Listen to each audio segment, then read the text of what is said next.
Boost ignition and liftoff, and all systems are go.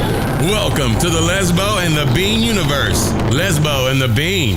LATB, Lat B, where mixed martial arts and the UFC get silly. Big silly. Buckle up and move your tray tables to their upright position. And please, somebody shut that baby up. It's time for Lesbo and the Bean. Welcome back. Welcome back. We finally made it. I can't say finally officially. 129 is still 6 days away. 229, I mean. Here, episode 140. We're getting into the preview. There's been so much information dropping all week long. This is going to be a stacked show. It's going to be a stacked week. We might even throw in a little post-press conference breakdown depending on how heated it gets. The fans apparently are invited this Wednesday or Thursday via Fight Pass. You're telling me fun new info I don't know about. Oh, officially confirmed, I believe, as of last night. Ooh, that's Saturday. Really exciting. There so is another a presser. Khabib Conor, or is it for the whole 229? Will Tony be there as well? I can't my officially champion. confirm Hashtag it. my champion. I like it. I like that one. So, yeah, officially, I don't know if it's going to take places of the open workout, but I believe that's what's happening.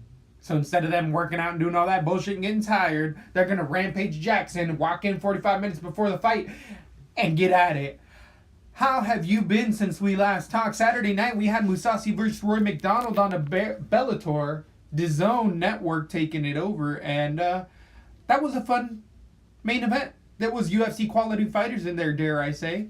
Yeah, I enjoyed myself. It was a fun night of Bellator fights, and whatever they have going on as far as DAZN is concerned, I think it's the smarter business idea. It's the smarter business model. Damn, you heard it here. Lat B is supporting the Bellator model. They're doing it right, Coker. Pay-per-view? That's so 1990 late. Don't you think? I totally agree 1,000,000%. But don't let them know. Don't let them know. Let me keep winning on the way that I keep watching my fights. Yeah, get a little DAZN. Exactly. But DAZN is working really well. There was Roy McDonald, Mousasi, 170 versus 180. Both of these guys were UFC contenders. But the size did matter. I had Mousasi early on. I ended up switching to McDonald decision. The hype got to me, and Mousasi, the bigger guy, like always, tends to win. Mousasi's a huge 85er. And I had McDonald the whole time and then changed to Mousasi right at the end. Right before fight time. Here I let me doing that research. Yeah, Mousasi just looked bigger to me, and I started to compare his whole game. Like, I just think it just keeps taking such leaps and bounds as a fighter. And, I was a hater on Mousasi going into it. Yep. But how did you feel I enjoyed it. About the tournament? Ended up kicking underway with Lima versus Koreshkov in their third fight between them. But the first fight of the tournament, a brutal third-round submission for Lima. Both UFC caliber fighters. Have to give Bellator props on the $1 million tournament with the extra, in quote, 50 cent money. 50 Cent always does things that makes the IRS want to look at him. And then he's like, man, I made so much money with vitamin water. And the IRS is like, what? And then he's like, I'm just kidding. I'm broke. I really think he does have money. Everyone that thinks he's always lying about the amount of money he has, I think he has tons of money and he's lying about how he's hiding it. And he always says the wrong thing. Like 1,000,000%. Why do you think all these millionaires that win the $1 million jackpots always go bankrupt? It's not because they squander the money, which they squander a lot of it, but eventually they get brokers in the Bahamas who says, go bankrupt, you won't pay taxes, keep your money here, and you're going to collect that much more interest. But that's what they're all doing once they get up into that. They're like, there's no reason to take part of your millions and pay this stuff off. And exactly. So, the money is getting to these fighters. We saw some real quality fights there. Unquality or not quality fights. Gil Melendez, La Nina herself, ended up shitting a big egg. She got a split decision, but Oof, that was rough at 115. Against the debuting Bellator fighter, she went to a split decision, minus 1400. I actually just think the debuting fighter was better than anyone expected. Totally. I don't think she looked bad. I think that the other girl just looked that much better than I agree with anyone that. expected. I think that she was a young up-and-coming fighter who's going to definitely look good in the women's division, where La Nina looked to start fading soon. She's up in that 35, 36 age range, and Is she that old? yeah, she is. Oh, I thought she was younger than Gil. I thought she was in her 20s, but she looks. If you ever seen the TV show Orange Is the New Black, she looks like a brown Piper Chapman. I totally can't would agree stop with that. thinking about Totally would agree with that. But other than that, any UFC news that we need to get into before we get into this post? Well, let's see. Prelims preview. It's gonna be Of the the fights? prelim breakdown. I don't think there is anything else going on. It is the world is waiting for so 165 isn't happening. The 165 division, but I never really thought it was. I thought it was Nate talking shit the whole time. Did Dana White come out and say Diaz needs to shut up about it and just worry about fighting? Like he said, I don't know why he's doing that. He's making people lose interest in the card. I disagree 100%.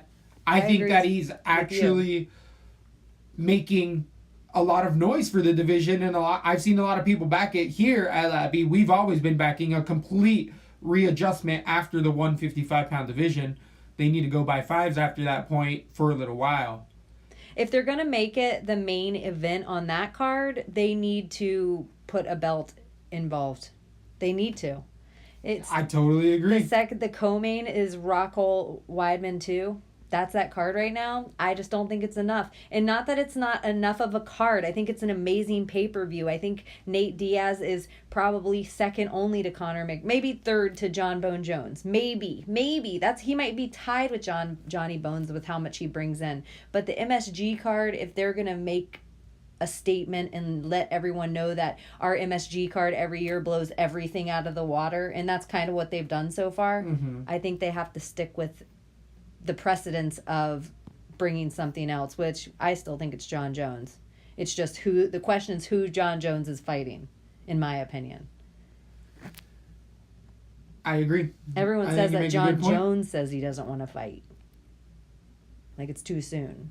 But he knew he was coming. We knew he was coming. Yeah. Everybody knew he was coming. He's been training the whole time. Yeah, you've been seeing footage of him. He ain't looking no skinny.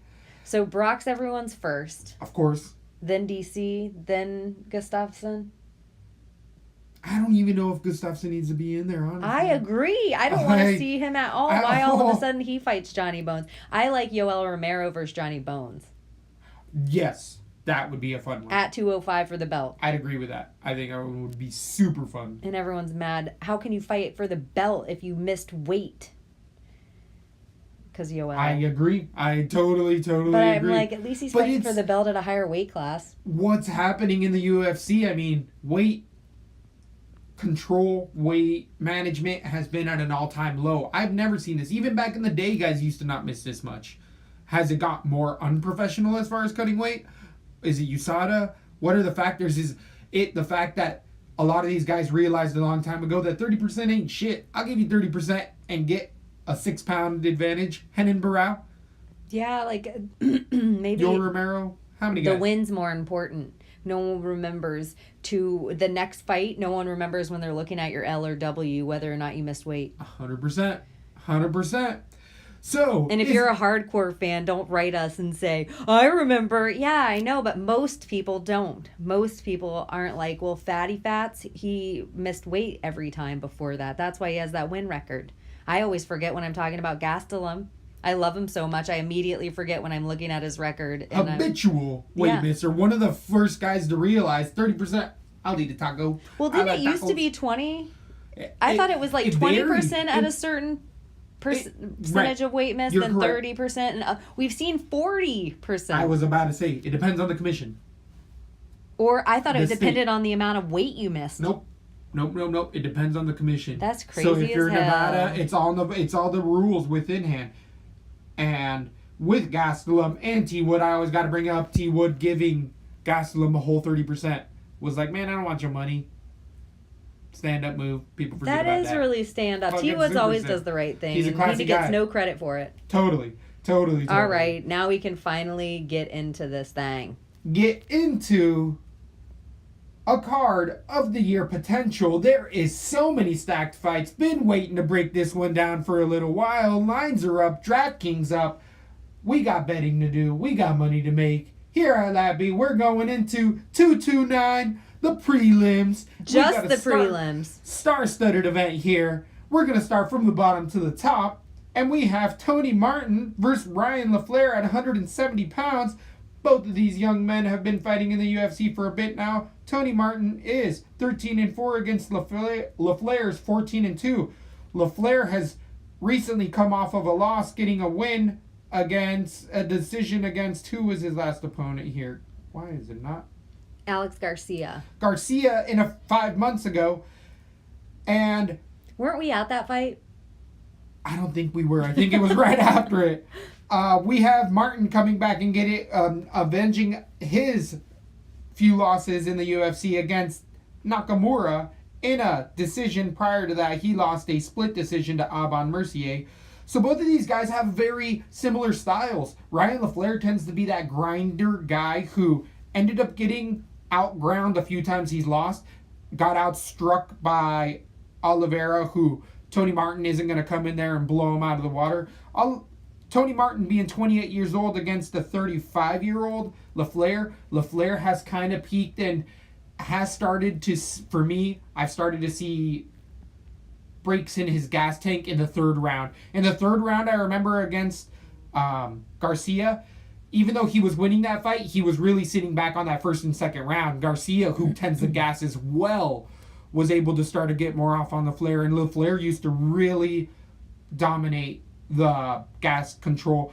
Martin has had gas tank issues as well, but has gotten better and better. Nakamura has that same grinding style who tends to eke out decisions, but Martin's looked better. This is a disgusting dirty split to me. I like LaFleur a little bit more because he's the better sound wrestler striking-wise. Martin is better, but pillow-fisted, and it's a matter of time until LaFleur kind of gets you to the ground. Martin has okay reversals, but LaFleur really stuffs you, gets that position. Other than the submission, he will grind out a 3-round decision, even if he, again, has to give up the third round to win the first 2. I got LaFleur decision, but this is one of those stayaways. First fight of the night. You know how we play here at Lab B. What are you going down with this one? In my opinion, I think Tony Martin is better than Alex Garcia, so I think he can kind of do a similar thing to him as Alex Garcia did to Ryan LaFleur. And I also know Tony Martin lost to Aban Mercier, but I don't think LaFleur is as good as Aban Mercier. I think Martin can eke out a decision here. I think it's a weird fight for me. I think it is going to be a dirty split as well, and I think it's going to get boring pretty quickly. I totally see a grind fest both ways. This is going to be a wrestling match. I'm going to stay away from this all day. I think it's a 50-50 going down, and I got Martin decision right now, and maybe part of it is a complete bias because I think there's no reason for LaFleur to be such a favorite here. So I'm going the other way. And out of the both fighters, as I was kind of alluding to earlier, we're going to see regular LaFleur because we know what he does at 35 years old. Where Martin has those potentials of humongous bounds and growth in his game, or the tightening of his game where he's really now found his niche. I totally agree. Dirty split, city, minus 150 for Ryan LaFleur as of right now. I know we were going to try to say if fights could be a draw, because if you're going to make your $75 for your $1 bet. This is a fight, though, that I think could go down where it could be a draw. I could totally see that. It's a weird fight. It's really close fight. Minus 150 Ryan LaFleur, 8,800 Ryan LaFleur against 7,000 and 300. Let's see here. 7-4 for Tony Martin. Be very cautious on that. Very, very cautious. Then we go to the 155ers with Gray Maynard versus Nick Lentz. This is a Legends fight at Bellator. On Saturday, we had a Legends fight with Rampage versus Silva, we got another one here in the UFC with Maynard versus Lentz. Both of these guys been in the UFC for a long time. Greg Maynard being 13-6 against Lentz's 29-9. We have a 34-year-old Nick Lentz against a 39-year-old Gray Maynard. This has been rough patches for both of these guys. Nick Lentz is coming off of a loss in a decision against David Timura, but beating a couple other people, being the tenuous grinder in there, losing to Makhachev, getting a decision over Will Brooks, or a submission over Will Brooks. Gray Maynard coming in, beating Ishihara over a year or 2 months ago. The 39-year-old tends to take big gaps in his fights because he just can't stay healthy. He's 39, been a long-time fighter and wrestler, but really, in his later career, has gone to that wrestling. That's how he blew up Ishihara, and Nick Lentz loves to grind. Nick the Carney Lentz is one of those perennial underdogs who grabs a guillotine and rips your freaking head off because he's a chimp in there as well. Nick Lentz does gas quickly, but can find that third round submission, as I was saying before, off of his back. Does some Carney shit in there. And Gray Maynard, I don't know who to fade more, but I want to lean towards the more faded wrestler at 39 years old with one of the worst chins. Nick Lentz, though, doesn't have power. Never has power. Has never gone in there and just starched anyone. He gets you to the ground and submits you.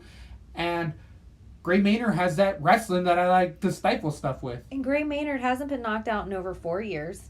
Because he's moved to that wrestling.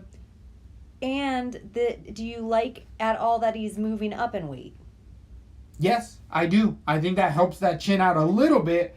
At 39 with a long career, though, and the amount of hits Maynard's taken, Lentz could always get the knockout in here, and people are like, oh, he's got knockout power. No, it's not knockout power. But I see this going a lot like LaFleur Martin, where we're going to see Grind City. Lentz has good shots. Gray Maynard has good stuffs, but also has good shots. I think that this is much closer than people have it. I got Maynard decision. I think the wrestling takes it out, but again, this is a stay away. This is going to be 30 points on DraftKings for me. I agree with you. I'm just going the opposite way again. I got Lentz decision here. I think it's going to be a really painful first two fights going into this. Are we in the third or We're in the second fight? Yeah. It feels like the third already. I realized I just yawned on the breakdown. Nick Lentz being 9,000 on DraftKings against 7,200 for Gray Maynard. Wow, I guess the Beans coming in with a slight underdog in... Yeah, we flip-flop. I got the slight Maynard. underdog on the first fight, and you got the slight underdog on the grind on the second fight. And I want to say slight underdog, Nick Lentz being the minus 220 favorite. I got a big underdog at plus 185. You crazy as hell. That's what the betting lines want to tell you. You just said Gray Maynard? I agree. Nick Lentz is better than Ishihara, and he's crafty on the ground. I am thinking it's a positional. It's a lot like LaFleur, where I'm going to be sweating my ass off in these fights. I'm not going to put them everywhere. But I could see Gray Maynard being a wage gauger at 7-2 if I don't see the finish. As I said, 30 points each fighter is what I see kind of happening. So do I want to ruin my DraftKings night? Do I want to go for those steady decisions or try to get the finish? I think Tony Martin's, even with the decision loss, will be worth more than Gray Maynard, even if he has a decision win. I don't know. I don't agree with that necessarily. Fun one. That's where you're going to be making money here at Lat B. Depends if you go with Lesbo or the B. I got Lentz's decision, but I do think he could get the finish. So I am staying far away from Gray Maynard. But I have been thinking that for 5 years, since before the 4-year knockout of Ross Pearson. That was Ross Pearson's last run. With Gray Maynard's chin. Yeah. Whew, it's been a long show for those guys. Long trip, I mean. I just started Gray Maynard hating. A lot of people seem to mislike Gray Maynard. They don't like his dude. They don't like his name. Then we stay in the 155-pound division with Alan Patrick versus Scott Holtzman. And Patrick coming in with a 15-1 record, being long in the UFC, having injuries, coming back from them, and really being a Brazilian who likes to use his wrestling to get the fight where he wants to. Scott Holtzman, being 11-2, had a few fights in the UFC, has come off a 2-fight winning streak against Darren Horcher decision, and Michael McBride, who is no longer in the UFC, but Holtzman has lost to Josh Emmett in a decision and Drew Dober in a decision. Holtzman is a decision fighter, doesn't have tons of power. Good, a jack of all trade, master of none is Holtzman. Serviceable everywhere. And in a specialist, which I'd see Patrick being a wrestling specialist, I think that this plays out a lot like our earlier fights where Patrick has a good double leg takedown. He actually shoots, I believe, twice the amount of shots, gets almost a third more than Holtzman does on his takedowns. And Patrick has really good ground control where he stays on top, doesn't go for submissions all the time. If not, they're arm triangles, but just goes to work to mount and get ground and pound. I see this being a solid decision against Holtzman. Holtzman can grind out. I think this has dirty split written all over it as well. I am going Patrick due to the amount of takedowns. Patrick's Muay Thai is good as well. He has good knees and good clinch, but always goes his takedown even when he gets hurt. I like Patrick's IQ, even though Patrick makes boring fights happen. I'm going with the 35-year-old against the 35-year-old Holtzman. Both of these guys are who they are in the UFC. Decision for me. They are really relying a lot on this. I agree with you. I have Patrick decision as well. I think it's another boring decision, but I think it's handed. I think he wins all 3 rounds decisively, and I just think he's a better fighter everywhere than Holtzman. But it's going to be another boring decision. I don't think this one's the dirty split or even has I just think Patrick is better everywhere. It is scary. Both fighters are getting up there with age, so yeah, puncher's chance, blah, blah, blah, blah, blah. But I think Patrick decision, and I think he lays out enough points in a decision to maybe be worth it to put on your card if he's not too expensive. 9,100 on Patrick against 7-1. I think that's too much for a wrestling. Yeah, I agree with that. I don't see the finish coming either. I'm going to stay. I think there could be a lot of reversals in this fight, and because of the ground and pound he lays, it's not a bunch of power behind it, but there is a lot of hits. So if they're dependent on how they score it, I think it could be worth points, but not 9-1 points. Maybe like 8-7 points. DraftKings. Wow, it's going to be a painful... The prelims right now are looking painful to me. I agree. I just did a little quick research, looked at the game logs for Patrick, and other than his loss, he's in the 70-80 point range of... And it's because those takedowns, and I think I am going to play Patrick on a couple, but 9-1, that's tough. He has to get over 90. He should be in the 8-7 range. I totally agree. We have minus 250 for Alan Patrick against plus 210. Where everybody sees that fight going the same way, apparently, and it is that wrestling taking over in that fight. As we go on to the 135ers, the bantamweights, we have Yana Kunitskaya versus Lena Landsberg. Both of these fighters have had a few fights in the UFC. Landsberg is 8-3 against Kunitskaya, 10-4. Kunitskaya coming in, taking a decided L in her debut against Justino. Landsberg also got that treatment. That's what she needed to do to get in the UFC. But since then, Landsberg has come back and got a win over Gina Manzani, we always pronounce that wrong here, in a decision. But she also lost to Aspen Ladd via TKO. Who else? Lena Landsberg also beat Pudilova, who's no longer in the UFC. Both of these ladies, they're in the division at 135. It's a lacking division. It's hard to get talent in here from other divisions. We're going to see Aspen Ladd later on in the night, and the 36-year-old Landsberg against a 28-year-old Kunitskaya. Kunitskaya likes to keep it standing. So does Landberg. On the ground, both of them. It's a JV wrestling match on the ground. Both of them can throw up submissions, but neither of them are really there. This stays a striking battle. Who has the more power here? I think it's Kunitskaya, but Landsberg also is a serviceable, crafty striker. This is just a slop fest for me written all over it. Would you say it adds to the earlier fights, that it's just going to add to the excitement going into? You're paying for the pay-per-view this night because the early fights are a little rough. They're a little all Fight Pass heavy. cards? These are going to be Fight Pass cards.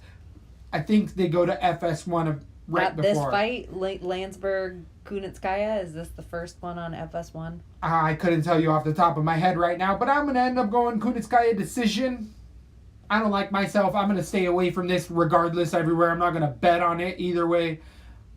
I got Kunitskaya decision. I don't think I need to go crazier other than make a sandwich. I agree. There's not going to be a lot of points here laid out by either woman, win or lose. I got Landsberg decision, and I'm purely going with UFC experience.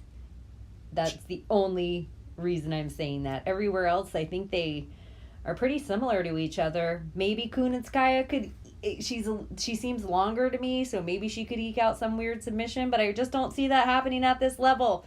Landsberg decision. I also feel weird about it. Minus 185 favorite Kunitskaya, 8,500 on DraftKings against the plus 140 Landsberg, 7,700 on DraftKings. Total stay away from that all the way around. Betting wise, maybe on the bet was the over, but that's going to be minus money. You're not going to get plus money on the over for that. Everyone probably sees that coming. We stay in the preliminaries in the 135-pound division with Tanya Evinger against that Aspen Ladd herself.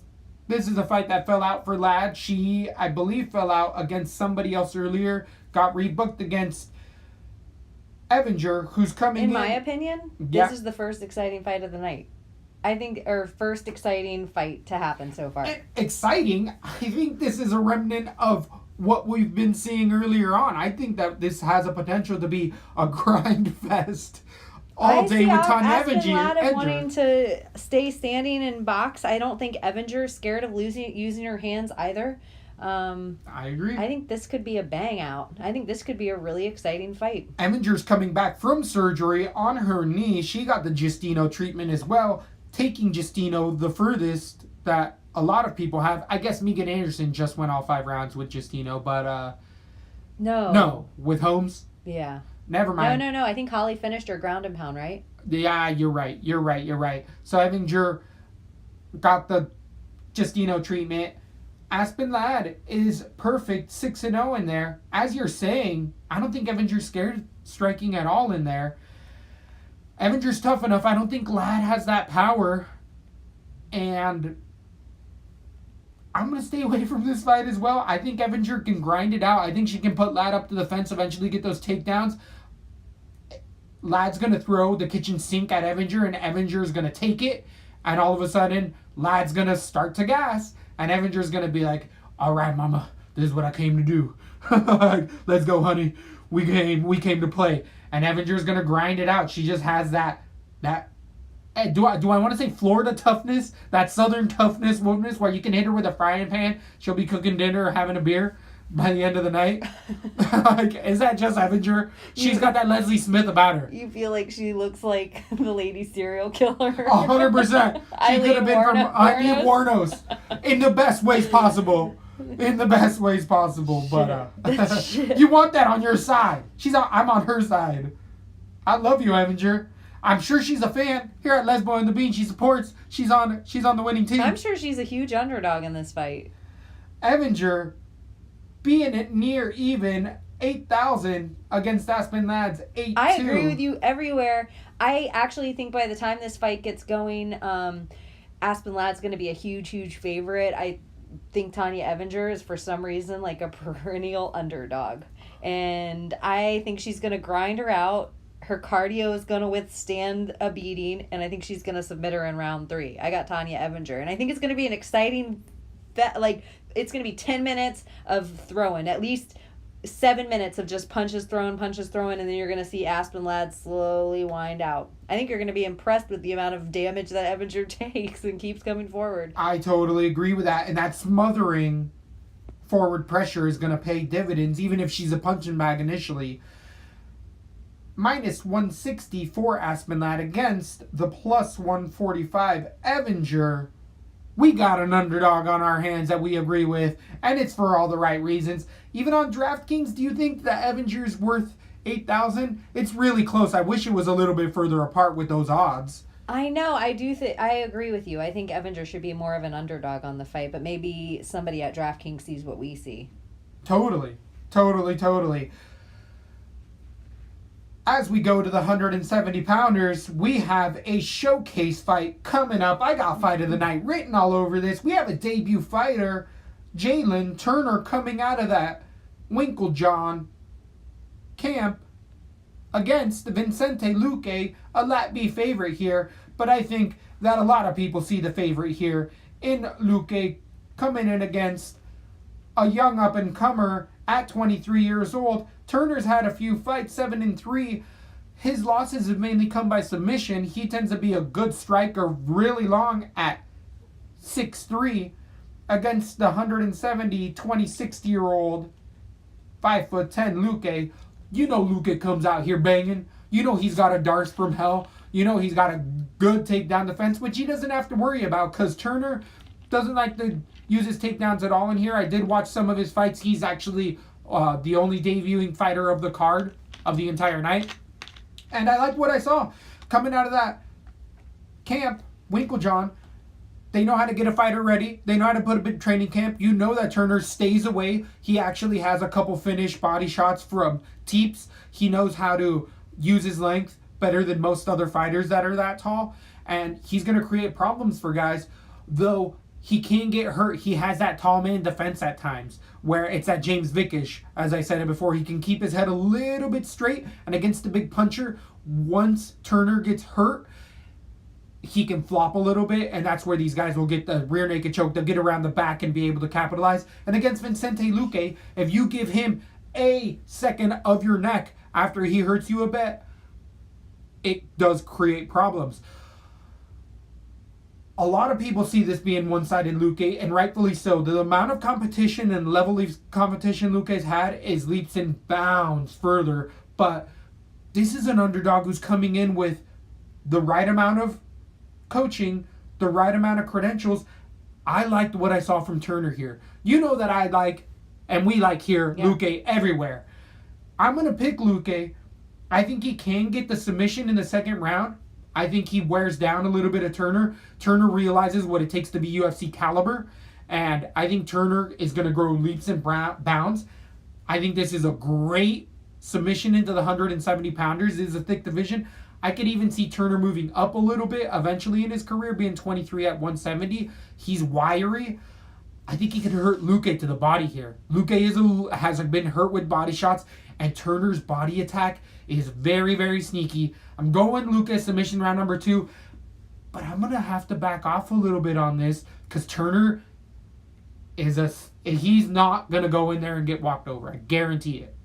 How do you feel this fight goes down? I think Turner's going to go in and get walked over. I got Luque KO round 1. He's just a friggin' huge welterweight. No. And Turner is a wiry guy that's coming up from 155. This is not an easy fight for welcoming a guy into the real UFC, first of all. And then to welcome a guy into the 170 division is just a lot to ask to go against Vicente Luque. I do think this guy is heavy-handed, but no heavy-handeder than Laprise is at 170. So I think Vicente Luque is going to knock him out. I had Vicente Luque submission just wearing out his cardio slowly in submission round 3. But then once I saw the last fight of Turner that he fought and that he weighed in at 155 and he didn't seem like a big 155er. So Vincente's I see Vicente going up to 185 one day. So in my opinion, he is a huge 170er. I just think it's too much, too soon for Jalen Turner. I'm excited about his career still, but Vincente's one of the guys I like to maybe one day wear the belt in the division himself. Vicente Luque, KO, round 1. Don't get it twisted. I'm still picking submission round number 2, Vicente Luque. That's still going to pay out. 9,400 on DraftKings, pretty steep.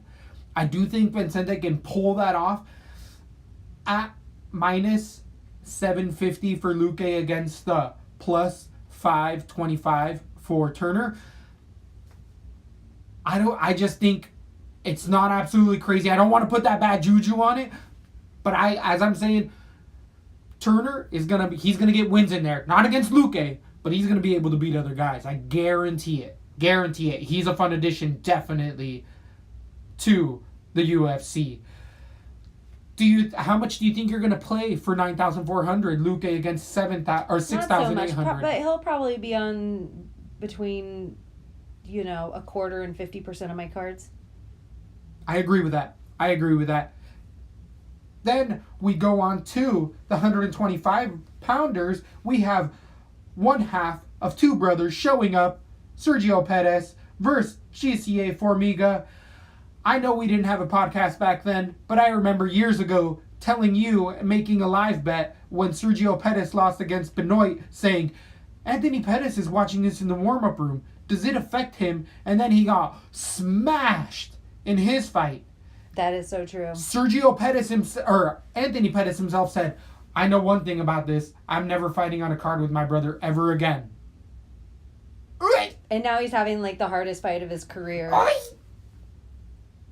You better hope Sergio Pettis gets it done in there, gets the freaking train moving in the right direction, because Anthony isn't going to look good against a hell of a fighter. But first, we got Pettis against Jussier Formiga, and Sergio Pettis. A lot of people have said Baby Pettis is actually going to be the better fighter in the long run of the career. He's going to be the Bettis Pettis. The better Pettis. And Sergio is starting to come about. Takedown defense gotten on point. Good striker. His chin has been a little bit wobbly, suspect, but that's just because he has lapses in judgment in there against the good fighters. Jussier Formiga being 21-9, perennial top 10 fighter. I mean, this is a fun one. This has a scrap all the way around. Formiga can keep it banging. This has fight of the night potential. I totally agree. Pettis coming off of that big win over Benavidez in a dirty-ass split decision. That's the number 2 guy in the division. A lot of people hyped on that, losing to Sergio, or to Cejudo. It shouldn't have been a split, in my opinion. I think Pettis schooled Benavidez in that fight. I was surprised at how well he looked against Joey B. I agree. It really was a coming-out show. And Formiga, a lot of people say, would lose to Benavidez as well in there. And dare I say, I'm on that train as well. I'm in that boat.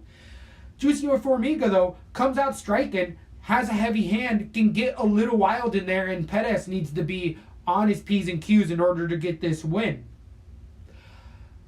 I could see it happening due to the Pettis' takedown defense as of late. If he can keep this at striking range where he excels at, it's going to be a death by 1,000 cuts. I don't see the kill shot coming in. I just see a decision all day in this fight. I want to say Formiga has a shot in there, but it's a decision chance at that. If there was a flash finish, I do see Formiga just kind of blitzing him like Benoit and maybe hitting a heavy wild punch. But I am going to side with the more technical fighter here who has a better gas tank, I'd say, as well. Has kept it together better on. Sergio Pettis in a decision. I don't know how much I play this because I see this a decision for either fighter. I don't know how heavy I go Pettis here. Who do you have in this one? I see a decision as well for Pettis, but I do think the guys are in the small enough weight classes that they can easily lay out over 80 points apiece. Dependent on who gets the win here, which I do see being Pettis everywhere. I think he will wear the belt one day for sure in the 125 division, and I think he'll slowly move up. He's in the right spot with the right coaches. His brother did everything that can be done right and also know everything not to do. I really like Sergio coming up in this division. I don't know if he beats Cejudo yet, but I do think winning this fight puts him in a spot. I just think we see Mighty Mouse back away for a little while and on decision of his own. Just take time off. He was a champ for a really long time. Yep. And he's making killer money over on Twitch, so I don't think he needs it for the paycheck at all. I think Sergio Pettis could set himself up that if TJ says for whatever reason because I think he's the A side of the him Cejudo card, if he says for whatever reason that he doesn't want to fight at 125 coming up at whatever date, I think Sergio gets that fight next. I really like Sergio Pettis in this division. I don't know if he's ready for TJ or Cejudo or Mighty Mouse yet, but he will be a champion one day. I like what you're saying. On DraftKings, Sergio 8,600 against 7,600 for Formiga. In a decision, are you playing Sergio much there? No, I actually think agree. the wager gauger's on Formiga there. You read my mind, Lesbo. Read my mind. Because I was going to say the same thing. I think Formiga, I actually had, before this breakdown, I had Formiga decision. But the more I was looking into the last fights, and Formiga can make this, he's got a good gas tank as well.